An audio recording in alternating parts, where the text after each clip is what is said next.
Yes, Andy, let's start again. we could be doing anything. But We could be doing anything. But we're doing this. We are doing this. Why? Lethal Comics. Why are we doing this? Why are we doing this?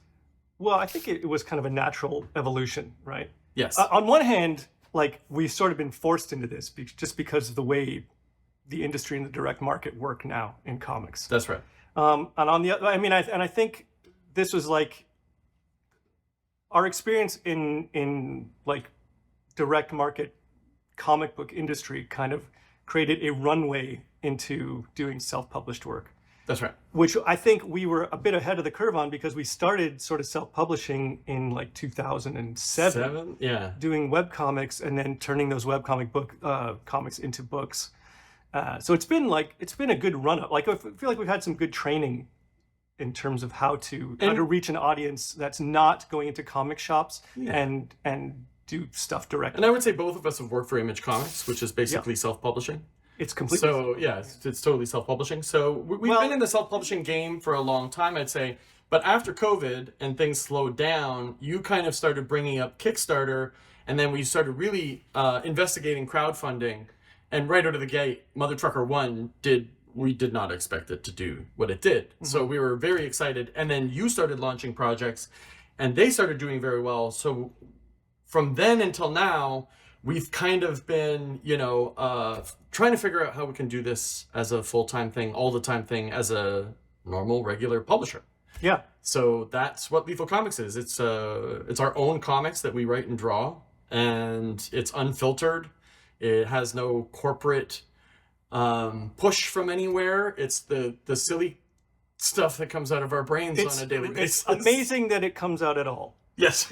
Yeah. It's the only motivation is for us to get ideas out of our heads onto paper and get it into the hands of readers directly. And the reason I like Kickstarter so much as a platform is that of all of the internet platforms that exist or have existed, it's the only one that I actually see like a genuine return on. Like, it actually has reach. You know, like I used prior to doing Kickstarter, when I was doing webcomics, I was doing The Abominable Charles Christopher in print. I was self-publishing those books, and I would just sell them to the audience online through my website as pre-orders, which was great and it worked, but there's no reach outside of that audience. That's right. Whereas with Kickstarter, I can bring that audience in, and the Kickstarter platform does an amazing job of just spreading, like moving your product to the front of their page, getting down into newsletters, just expanding the reach of it in a way that we couldn't do otherwise. Yes, absolutely. It's a great, Kickstarter is an amazing thing for people that want to self-publish. I mean, we both of us had fan bases that came with us from the direct market after 30 years and 25 years of working in the industry. But I think once we got on there and we got to make our own comics the way that we wanted to make our own comics, that sort of changed the game for us. You know, in a field where it feels like every new comic idea is actually just part of an IP farm for Hollywood. And then we got into making the YouTube show as well, looking at old 60s and 70s Kirby and Buscema and all these guys. We're like, we've missed something here. Like, the joy of those comics and the way that storytelling was told is totally void from the talking head scenario we have now. So now we're making comics, I feel like, that are in the vein of Jack Kirby I would say, and those kind of guys. Agree with all of that. Audacious. I would say, like, bombastic. For me, that comes down to when you're talking about people who create new comics now that are just a vehicle for other media. I feel like that's not on our radar at all. No. And what it means is, like, there's nothing cynical about this. Yeah, it's just stuff we love, going into like issue to issue comics, which we also love, that eventually maybe get collected or whatever. But it's pure. Like, there's a purity to it. We're writing for the issue. Yeah. Every issue is its own story. We're writing for the issue. It may be bookended with a larger story, but for the most part, we're writing for the issue. But most Kickstarters you see are very retro. Well, are like trade paperbacks or graphic novels. Yeah. Direct to a graphic novel. We're doing issues. We're doing like 24 or 32 page issues or whatever. And I like doing that because I like the the amount of story contained in an issue, and I like that it's like a piece of a puzzle, and I like that you get things in these issues that you don't get in the trades. Like I'm doing letters columns now. It just feels like an event, you know, like every. Oh yeah, and then we get to do fun stuff like centerfold posters. Yeah. Which were in the 90s, you know, when you're thinking about Jim Lee and you got that X-Men fold out, you just freaked out. So we get to do that stuff. And it's actually fairly cost effective. Trading cards, I have 12 trading cards coming out with the next Mother Trucker. Stickers are always fun. Stickers, like all the stuff we loved as a kid come in our packs. So you're not just getting a comic. It's like a whack load of stuff every time you get it. It might be too much stuff. Probably. It's pretty good though. Like I've backed a lot of Kickstarters. Yeah, I think you have too. Yeah. They usually come with like a giant package of like prints and stickers and things, marks, all these kind of things, and it's like it's always kind of interesting to. I mean, it just feels like a kind of an event every time you receive one of those things. Totally. It's awesome. So let's get into Death Transit Tanager. Yeah. You have a new Kickstarter coming. I'm excited to talk about this. Yeah, well, ideally we have a new Kickstarter coming out every few months, because like we have like doubled down on this now. Yeah. Like Lethal Comics is now a machine that has like slowly been built up to the point where like we say no to a lot of work for hire jobs just to do our own stuff. That's right. And so the first thing I kickstarted was my webcomic, a book of Abominable Charles Christopher. That's right. Which was your Transmission X webcomic from back in 2007 that you just kept going. Just kept going, and that did really well. Now, so in the pandemic, we were pencils down. Like I was working on, I think I just finished the second trade of Isola, my Image comic, and nothing was being printed, and I just started drawing this comic with no eye toward what it would be or where it was going, and certainly not any idea that it would be a Kickstarter comic. But I just started drawing. I just came up with a story while I was lying in bed, and I wanted to do something that was black and white because I had just. I think that's your rebellious nature. Well, I just after working at Image, and Eric was like, no black and white. I think you were kind of like, oh, I can do black and white. I was never told that. I never. Oh, I was told that. You pitched a black and white book and it got turned down. Yeah. I love black and white comics, and the pandemic happened right after, like the year after I moved back from Japan. Insane. So when I lived in Japan, I was buying Shonen Jump every week from the 7-Eleven down the street. That's awesome. Every week, and I would just flip through it, and I always loved manga, but like to get it on that kind of schedule with just the volume of it, just the amount of creativity in each one of those books was super inspiring. And so the wheels were turning in my head even then to do something that was hearkening to that sort of energy. And so I started drawing this, and that's where this comes from. It's like it's a black and white kind of manga inspired book that's like a sci-fi comic about this woman who's named Tanager. Because the ship design is freaking awesome, man. Oh, thank you. Like rules, so good. When you sent me that page, I don't know if I was in Italy when you sent me that page.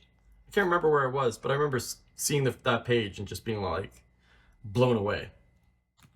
So dope. Thanks. That's her ship. Lots of speed lines. Oh yeah, there's speed lines everywhere. Yeah, totally. But anyway, it's about this girl who has this power that she doesn't necessarily want, to see and speak to dead people. So she works as a death transit, which is basically like a civil servant who just goes and like helps lost souls find their way. She's like the boatman, the ferryman. She's the ferryman. Yeah, that's actually why there's a big cross symbol on this. There's this jackal skull. This jackal skull is like the Anubis. Like how did it go in back in the day? You had to throw a coin into the water and he would like show up and I think you take your soul across the. I think you just had to pay the boatman a penny or something like that. Yeah. And he would take you down the river Styx into the afterlife. But that's what this comic's about. But it's also, as we were saying, in terms of like. I love those negative lines on top. Oh, thanks. It's really cool. That's your scanner. Yeah. In terms of single issues, they're very much paced to be like standalone stories that can they're like murder mystery stories that can take place in 20 to 24 pages, but there's also a longer kind of narrative arc. Yeah. So I kind of liken it to Hellboy. I think Mike Mignola does that maybe better than anyone. Like Mike's work is brilliant. Yeah. I always thought he was a way under valued writer. I think he's a great writer. Genius writer. Like his stories are wonderfully paced. Yeah. One of the things I love about Hellboy is that each issue of Hellboy, at least early on, was just like a little ghost story. And then there was sort of a hint at a larger backstory about how he got out of hell and all this stuff. And I didn't care about that. What I cared about was the creepy standalone stories, and the Tanager stories are very much that. So there's like a lot of like creepy lead up. There's a lot of ghost stuff. There's inevitably a fight with a monster or an alien. Oh, I love the fight you have in issue 2. Issue 2. Monsters. Issue 2 is the space harpy fight. Yeah, space harpies. It makes me think of Gentleman Broncos. Every time I look at it, is this 2? No, that's 1. That's 1. Oh yeah, here's issue 2. Here's 2. Yeah, show me a space harpy. Actually, the other thing, like, look at that. Look at that ship. The other thing I think is cool is looking if you compare issues 1 and 2, like I figured out kind of halfway through issue 1 what was too dark. What was too dark, yeah, and like how much of this halftone was too much and too little. So like it's a lot. It's lightened up significantly here. Like it's. I think issue 2 becomes way more readable because it's lighter. Because it's lighter. Like I know how to I know where to spot blacks a little better to balance out all the tonal stuff. So yeah, in the first issue, she has to help this poor miner who's basically been catfished and killed on an asteroid. Miner 49er. And in this one, she has to help this little girl who comes and finds her in her sleep, a ghost of this little girl. The story in the second one's really good, dude. With the little girl kind of phasing in and out, and she's like on the verge of death. She's not quite dead yet. Yeah, she's kind of like floating in and out of death. The twist. So good. Also, Tanager is frequently skint, like she doesn't have any cash. She's just trying to find a way to get back home. She's exhausted. Sounds like all of us. Yeah. Yeah. And so she has to go out to this mountain area to find this kid whose parents are dead, killed by Here she comes. The space harpies. Space harpies. There's a space harpy. Yeah. I love the space harpies. Yeah, that totally reminds me of Gentleman Broncos every time I think of a space harpy. So good. Anyway, so that's what and the back of the issue. You do a color thing. Yeah, I do a color 8-page story at the back. So all of the color segments are backstory. So this is how she developed this power. She basically look at the first one. She basically, in the first one... Dude, your color sense is so dope. So good. Thanks. So it starts with her kind of like, she's newly married to this dude who's like the son of a wealthy corporate guy. But she's addicted to some drug, which she can't find. So she goes into town to find somewhere this drug and ends up going back to her like ex-boyfriend to get hooked up. But she's been followed by her jealous husband's thugs, and they basically show up and shoot this guy and shoot her in the face. Ooh. So she's basically shot in the face at the end of this issue. And then in the second one, it's all about her waking up from getting shot in the face. Her being shot in the face, but she's kind of like half in the afterlife. Yeah. And so she meets this strange character in here and realizes at the end of this one that like, holy shit, like now she can What a killer panel, man. She can see a bunch of dead people now. Look at the colors. So issue that's how we find out that she has that power. Yeah. So you got issue 3 coming out in a couple of weeks. At least the Kickstarter is launching the campaign. Kickstarter's launching in a couple of weeks. Yeah. What's in store? What's in store is, well, the third issue is actually about her teaming up with this other character. I don't know if you can see this. It's shiny, but this other character who's another death transit, has the same power as her, except she kind of left the organization to privatize. She's just like a super bitch who takes these jobs and just makes way more money, like scamming wealthy people. Right. So she ends up giving Tanager a lift and roping her into doing a bunch of dirty work for her, and they have to track down the dead body of this wealthy widow. Drag this in here, don't do your dirty work. Wealthy widow's husband. Don't do your dirty work. And then the color backup will be more about how she gets sort of scooped up into this death transit organization. Awesome. Yeah. I'm so happy doing this. Like, it's one of those things where, like, you know what, when you start a story and then like it just spins off in your head into like 100 different mini stories. Yeah, once you get going, the things start to explode into your head into like giant sagas very quickly. And you have to like rein yourself back in to remember you're telling like basically a short complete story in every issue. Yep. Meanwhile, in your head you have like 75 more issues going on in your brain. Yeah, like the ideas come almost faster than you can write them down. Oh yeah, for sure. And then you just have to just pick and choose the things that'll be the most interesting. So I'm like in the middle of an arc now, and it's super fun. I'm working like, now that I've like said no to everything else, I'm working way faster. Yeah. So like Lethal's mission is basically to like do like at least 3 issues of our series a year. Yeah. Which I think we're on track to do this year. Yeah, I mean that's you're rocking, I'm rocking, and then we have a few other things that we have. We've irons in the fire. We have. For stuff we're writing. We're working on so much crazy shit. Awesome. Yeah, but speaking of crazy shit.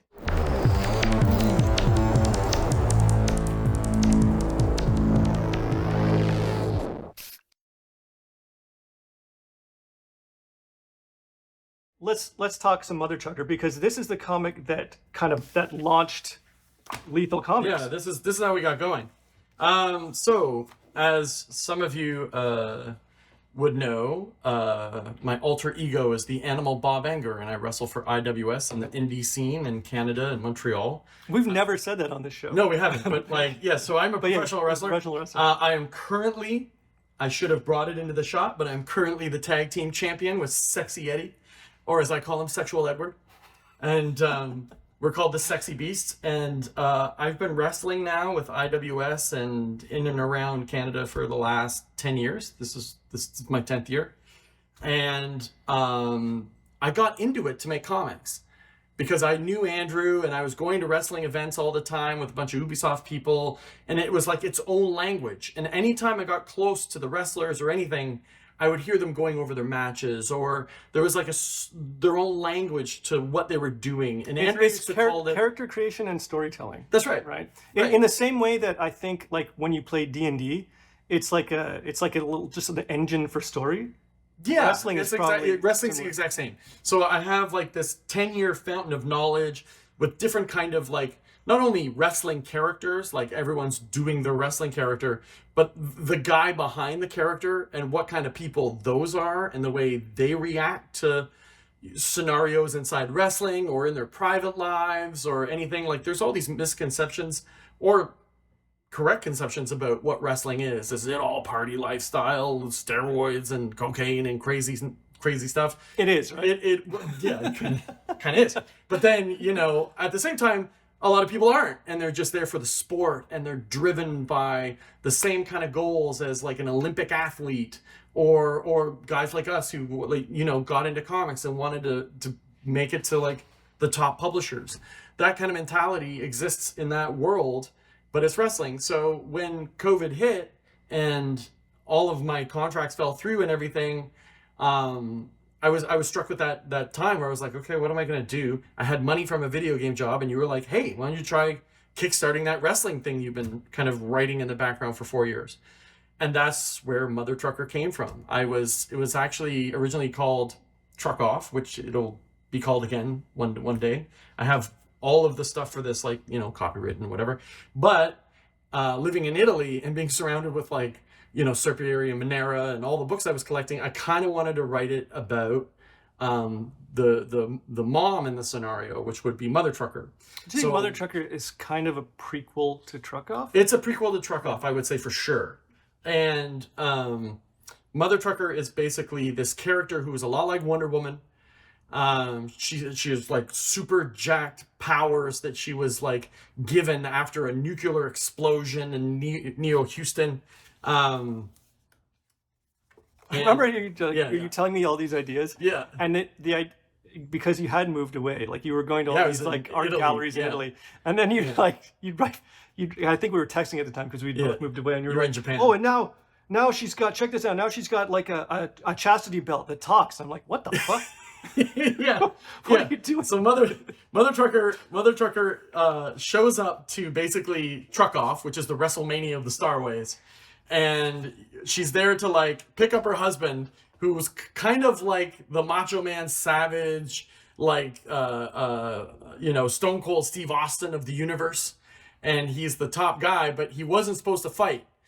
And she's going to pick him up and realizes she gets like a message that there's going to be an explosion. This is her, right? Yeah, that's Mother Trucking? Pre-jacked Mother Trucker. Yeah. That's her.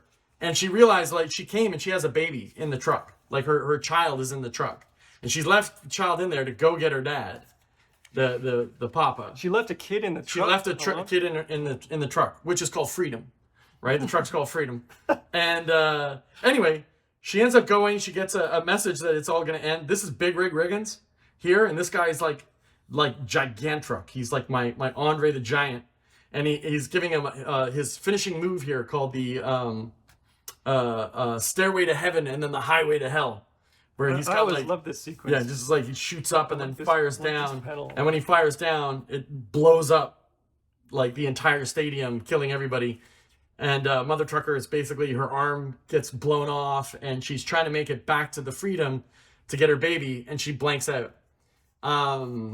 Anyway, so she ends up waking up in a sort of like a vat of business, and when she comes back out, she's now jacked. She's blonde for some reason, and she has her wrestling tights actually speak to her like a computer. So she's in most of the series, she's like talk. Yeah. So this is the robot that downloads. The robot downloads. It's a chastity robot, and it downloads into her wrestling trunks, and basically like is her mentor character through the story, and they kind of like travel the Starways. And she sees a poster of her truck, and she's basically in a space Walmart. She wakes up in the back room of a stock room of a Walmart, kind of, and she sees a picture of her truck, and she realizes her goal through the whole series is to get her truck back. But she doesn't realize why she wants her truck back. She just wants to be the champion of truck off so that she can win her truck back, which is now owned by the champion of truck off, which is a guy named Phil Injection. And Phil Injection is Big Rig's younger brother. Well, because the whole concept or subtext of, not even subtext, of the space wrestling is that of the truck part of it is that you're wrestling. The titles are shipping contracts. Shipping contracts. Yeah, that's right. So like the only way to like getting a certain truck means you now have the exclusive contract to ship that product. That's right. Yeah. So let's say you're the trucker for Walmart. And I'm the trucker for Baskin and Robbins, but I really want Walmart because it's a bigger company, right? You're traveling in your truck through the Starways, and I'm in my truck, and I roll up onside you, and I say, "Yo, I want a truck off. I want your truck and your contract." So our trucks transform. The back end transforms into a ring like a transformer, and we wrestle and fight. And if I beat you, I get your contract, which is a belt. All the contracts are belts. I get your Walmart belt. And I get your truck, and you have to go to the back of the unemployment line looking for a new truck and a new contract, doing something like real lowly. I know we're not making comics to be other things, but like this is such an obvious line of toys. Oh yeah. It's impossible not to. Yeah, so every wrestler imagine a truck that opens up into a wrestling. Yes, well, I think that's the thing with Lethal too. A lot of the stuff we do at Lethal Comics feels like it was like some sort of cartoon that came out between 1980 and 1993. Yeah. But even your locations are like look like you gotta watch it play because sets. this is 18 plus. So Right. sometimes there's you get the odd the odd but like so thing. you've got like the burger place is like its own place. Oh yeah, so in Mother Trucker 2, where are we here? Oh, this is my favorite guy, the dog. Oh yeah, so yeah, she gets a Godzilla dog that looks like Godzilla. Yeah, Mother There's a Trucker bunch of these. 2. Here we go. This is Mother Trucker 2, the second issue. This is a really funny. I don't know where I came up with this, but she takes on these two girls in this one. It's a tag team of truckers. This is Debbie Deathhall and Tina Torque, and she ends up having to fight the two of them. And she's at a burger joint, so I thought on the cover it'd be really hilarious if they're all in like a submission hold on top of a hamburger. I kind of want a shirt of just the hamburger. Yeah, it's pretty good. With like a Mother I feel Trucker like, logo. yeah, we need like a Mother Trucker burger. And this guy becomes very important. He's Big Rig's trainer. He's, his name's Brute. And he ends up becoming very important to Mother Trucker in the future. But the beginning of all the Mother Trucker comics is basically the cast of characters and what happened to them right before the bomb. And basically they're losing loved ones, and like they're sort. This is Big Mama, right? She's kind of like the space Dolly Parton that runs the burger joint. Space Parton? Yeah, she's Space Parton. Yeah, so this is it always at the beginning it always says the 90s, and like so this is Big Mama's burger joint. Big Mama is Big Rig's mama. Big Rig and Phil Injection's mama. So, like I said, they all open with a nuclear explosion in Neo Houston, and then it gets into it. Then it gets right into Mother Trucker and all the rest of it. But in this one, it has mostly revolves around a fight around a burger joint, and like some of the wrestling that we're doing is all the wrestling that I would do in the ring, like at IWS. This is all stuff that we do. Although Muscle Buster is kind of outlawed. I think that's why I put it in. But yeah, she takes on these two girls, gets in a fight with Big Mama, and then she meets this younger girl, this like sort of like 10-year-old girl that she ends up palling around with and drinking milkshakes and eating hamburgers with. Anyway, so this is Mother Trucker. Mother Trucker 3 is going to print, and then moving forward, I think I'm gonna, now that we have everything kind of set up, I'm not gonna Kickstart until books are finished. Yeah. Before, we used to Kickstart to raise the money for me to do the projects. Now, I think what we're going to do is just like, I have money, so I'll just finish the projects, and then we Kickstart. It's so much better. No one ever has to wait like they do now. Yeah, the Kickstarter ends, and then we go to print. And I mean, life gets in the way, work gets in the way, so it's way easier if we just finish all our books before they go to Kickstarting. But that's Mother Trucker. And then the other stuff we have that we did at, so we're almost like three in each. But then we also did Psycho Goreman. Psycho Goreman was a fantastic movie by Steven Kostanski, and we did like basically like heavy metal style anthology for Psycho Goreman. Yeah, that was an ambitious project. Yeah, if I could screw up something on a Kickstarter, I screwed up every single facet of this project. But I will say it turned out absolutely gorgeous. This is your story here. Yeah, that's right. Yeah. And it turned out great. It involves like a gross mutated cat. Look at that horrible thing. It's so gross. Yeah. Who did this one? That's Aurelio from Italy. Yeah, buddy of mine. This is Alexis. No, that's not Alexis. I think that's Ed. Yeah. Anyway, it was another great project that we tried. Yeah, but Lethal Comics is basically like, we've become a publisher where we get to publish books that we would want to read and we would want to see and that we want to create, as opposed to us being at the mercy of a budget from a company that is products they want to make. So it's been probably the most rewarding thing I think I've ever done in the 25 years that we've been making comics. It's rewarding to, what I like about this whole model is that it's direct into readers' hands. And you get immediate feedback on it, and that feedback goes into making the next issue. And it's just kind of a rolling excitement. You know what I mean? Like as opposed to like when we've both done books in the direct market, and you'll start with the first issue that does pretty well, and then you just watch interest in that title wane from one issue to the next, and it's like the air going out of a balloon. Kind of, because it requires constant promotion in an arena that has a ton of noise, and the Kickstarter experience has been sort of the inverse of that, in that we're building an audience. Our audience grows with every issue. Yeah. So it becomes it generates a lot more interest. Each Kickstarter has like usually more backers than the last. And then we can, and we still have like the previous issues in stock on our store, so people can go find that. Actually, Mother Trucker 1 I'm almost sold out of, so I need to order a whole bunch more of those on Mother Trucker 3. The only thing we don't have, like what I usually tell people when they're backing, is that like you'll probably always be able to get a copy, a first or second printing of like the regular first issue, but like these variant covers, like these. Oh yeah, they're hard to get. They're super hard to get. Yeah, they're rare, they're expensive. Like these are all. The thing is like they're expensive. They're all super low print runs. They're printed basically to order. So if I can get this, like, to think about it, it's a lot different for us. But like, if this is $3 each to print, and I printed thousands, these ones can get into like the cost on it can be like $5 to $10 just for us. So yeah, especially if you're doing this kind of chrome stuff. Like, the chrome stuff was insane. Right? I love doing them, but they're so expensive. Yeah, it's so expensive, but worth doing because you know, we think about, you know, a lot of those '90s books that had all the chrome and all that fun stuff on it, and we want to sort of, you know, go after that a little bit. Also, we're doing it for the love of the books. For sure. Yeah. And also, like I just hire variant cover artists whose work I love. Yeah, we love. You know, like all of our friends, like Mateo. Yeah, we've got like this is a Jay Lee cover. Mateo Scalera. This is you.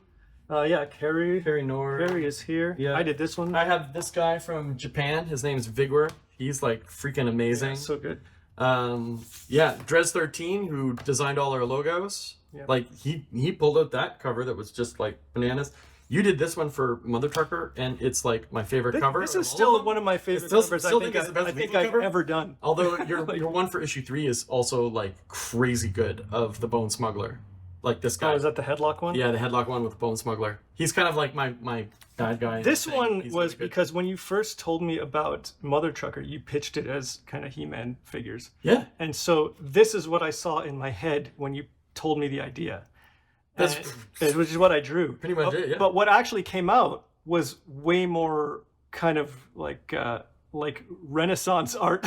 Oh, well, you know especially for her. She's drawn a little bit different than the wrestlers, but I try to make the wrestlers all feel like they're like He-Man action figures. Mm-hmm. Yeah, for sure.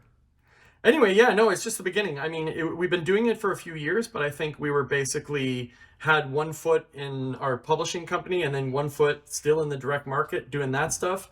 But moving forward for the next 5 years, it's all about moving into like us becoming, you know, publishers and doing Lethal Comics in our own books.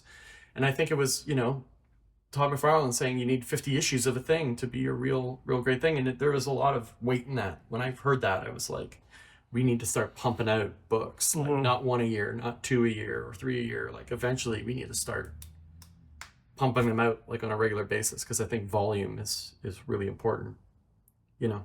So I gotta, stop trying to outdraw myself all the time. But it's the most exciting thing I think we've ever done. Yeah. Lethal Comics. So there's way more coming. Way more I think coming. We have some crazy announcements toward the end of this year. Later The thing that you and I are co-writing is going to be the coolest thing. Co-writing craziest thing. Yeah, it's the craziest thing. Yeah. I can't wait. All right. So that's Lethal Comics. Got to go make more of them. Let's go make more. Let's get out of here. All right.